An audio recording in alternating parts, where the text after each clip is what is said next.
আমার সাথে বল বল বল বল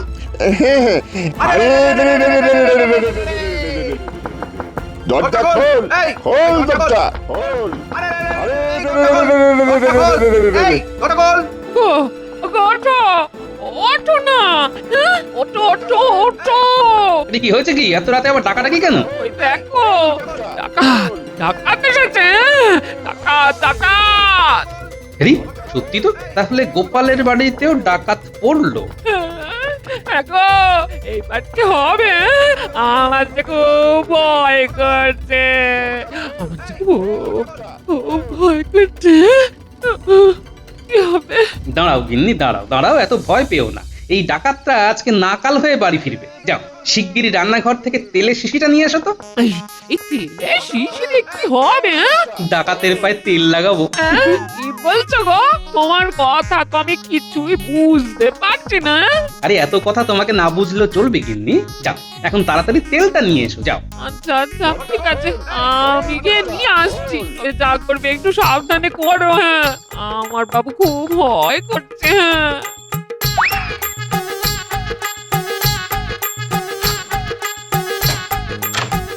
দরজা খোল, এই, খোল দরজা, খোল। খোল এই তো তেল চলে এসেছে, এইবারে ডাকাত হবে আমার হাতে কুপোকাত।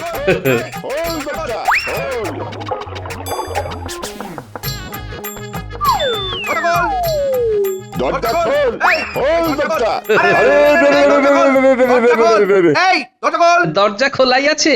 আরে, রে, রে, রে, রে, রে, রে, ওরে বাবারে, বাবারে, জল লেগেছে রে, ওরে বাবারে, বড় রে, মরে গেলাম। আরে মন্ত্রী মশাই, আপনি? তার মানে আপনি বটা ঘটাকে সাথে নিয়ে ডাকাতি করছেন? এ মানে গোপাল, গোপাল। আরে কে কোথায় আছো গো? শিগগির এসো, দেখো দেখো দেখো, গোপাল কেমন ডাকাত ধরেছে দেখো। ওরে পায়ের সব হাড়গুলো ভেঙে গেল রে। এই দেখে যাও, দেখে যাও, দেখে যাও, দেখে যাও, টাকা ধরা পড়েছে, দেখে যাও, দেখে যাও, দেখে যাও, দেখে যাও, টাকা ধরা পড়েছে। আরে এটা তো মন্ত্রী মশাই, মন্ত্রী তো। আরে সাথে তো ওই বটা ঘটা আছে দেখছি। দেখেছো কান্ত, সর্ষের মধ্যে ভূত লুকিয়ে আছে, আমরা বুঝতেই পারিনি। ইনি এ তো আর যে সে ভূত না, এই ভূত একমাত্র গোপালই ধরতে পারে। এই কেউ একটু মহারাজকে খবর দে, মহারাজ একটু দেখে যাক তার আদরের মন্ত্রী কেমন সুন্দর ডাকাতি করছে।